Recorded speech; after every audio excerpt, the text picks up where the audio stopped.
What's up, everybody? Let's Talk Jets Radio. Hope you guys are doing well. Quick video here talking future of the New York Jets and how they are going to fit all these contracts under the books when you look at this young nucleus that ideally, in a perfect world, the Jets are going to have some success this year. You're going to want to keep this all together. So I'm assuming that, we're not talking about blowing it up, new GM or anything like that, no rebuilds.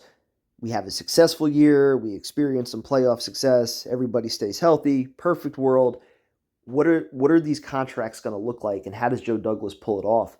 And it's part of the conversation with the current cap situation, where you look at guys like Hassan Reddick, DJ Reed, Tyler Conklin, all on the last year of their deal. The Jets really don't have any money to work with currently, which again, you look at so many contracts that haven't panned out, all this dead money that they're carrying, and also the impact that that's had on the deals that they have signed over the past 2 or 3 years, which all have all these void years attached to the end of it, which is only going to complicate matters further when you try to come up with all this cap space to ideally keep all this together.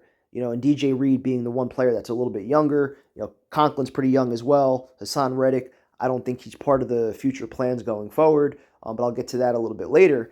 But certainly with the core six, I'm going to call it, with Michael Carter, AVT, and then your more recent draft class with Garrett Wilson, Sauce, Jermaine Johnson, and Breece Hall, these contracts could easily total $500 million.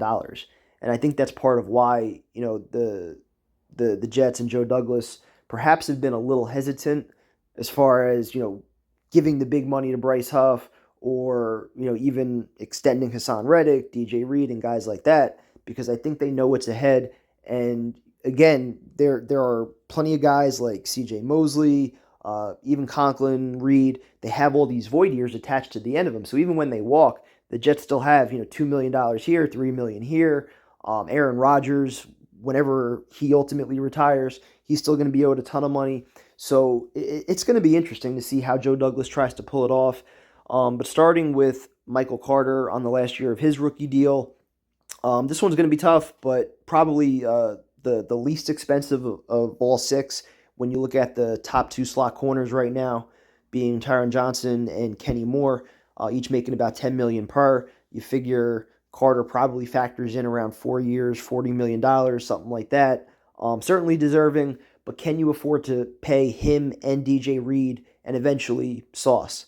That's a conversation that you definitely have to have. That's quite an expensive secondary. But you wonder if Joe Douglas can find a way to pull it off, or if you can only keep one of the two, assuming that Sauce would be a priority. Is it going to be Michael Carter, or do you go DJ Reed? You wonder if the slot corner is valued maybe a little bit more, but we'll see. You go to next up, or at least who you would assume would be next up, being AVT, which we're going to go to the guard market now instead of tackle, which is nice. You wonder if that does factor into conversations where, if AVT does play a full 17 games this year, he might be looking for his new contract. He'll be going on the 50-year option next year. Jets might be saying, hey, we want to see it for back-to-back years. We want to see you healthy. Well, he might come back and say, well, I did you guys a solid by moving over to tackle. That's why I got hurt. When I've been healthy at guard, I've been dominant.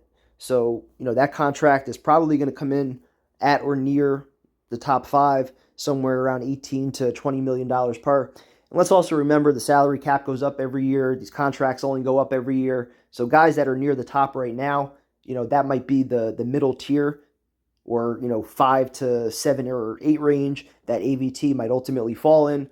So certainly a contract that's going to be maybe close to $100 million, somewhere around 5 years, $80 million.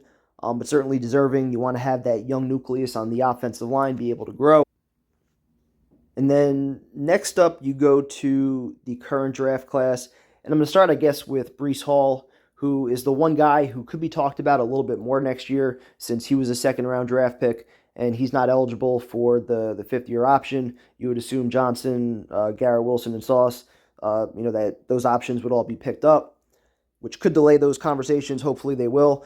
But for Breece, he's going to be looking for top 5 back money definitely deserving, but he did have the major knee injury. You wonder again if that factors into the Jets' decision making there. Do they value paying a running back top 5 money, which is probably going to be 14 to 15 million per, somewhere in the Jonathan Taylor, Alvin Kamara range. Again, certainly deserving. But do you trust one that he's going to stay healthy? He's got to prove it again back-to-back years this year. And then again, do you value paying a running back? They just drafted 2 more this year. They still have Izzy. What does he show this year? So something to watch there. You go to the edge position with Jermaine Johnson, who's probably the one guy, at least currently, that's not in the top 5 conversation, probably not even in the top 10 conversation, but certainly on that trajectory. Had a huge year 2, took major strides. If he continues on that path, you would assume that he's going to come in, somewhere around the Max Crosby to Rashawn Gary range at 22 to 24 million per year. Probably close to $100 million in terms of 4 years, 5 years on a full contract. And then the final 2, which are going to be the most expensive, starting with Sauce. I think personally he's going to exceed the current contracts that are out there with Denzel Ward, Lattimore, Humphrey, Trayvon Diggs. I would assume he's probably going to get anywhere from 22 to 25 million per year. You hope it's not a Darrelle Revis type of situation where he's hoping to reset the market, because he's certainly been in those conversations as being the top overall corner in all of football. So if he does view himself as that, if he has another all-pro caliber year, and there's no reason to think he won't, he certainly could be looking to reset the market there. And then you go to Garrett Wilson, which today obviously impacted with the Justin Jefferson signing. You got guys like Jamar Chase and CeeDee Lamb both looking for contracts. They're going to get at or possibly even more than Justin Jefferson.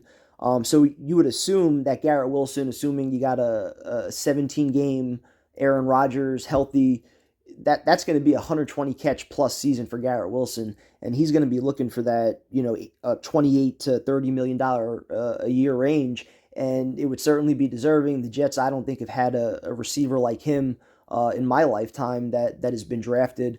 Closest thing I think would be Keyshawn Johnson. They've had very, very good players like Lavernius Coles and Jericho Cotchery and guys like that they drafted, but certainly nobody in my eyes that has the ability, the route running, the ability after the catch as Garrett Wilson. So, if he continues to grow the way he has been, and he's also embraced being a Jet, he's a leader, love everything about him on and off the field.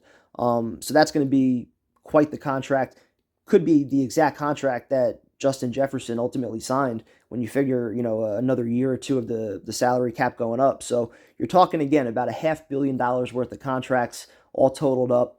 Not going to be easy to fit all that in. And again, I know it's probably silly to look that far ahead, but I do think it does factor into why guys like Hassan Reddick, DJ Reed, possibly even Tyler Conklin could all be viewed as luxury items, and you're going to need players, like Jeremy Ruckert to ultimately step up and fill shoes while you do try to keep this young core together on some very lucrative contracts. So hope you guys enjoyed. Talk to you later.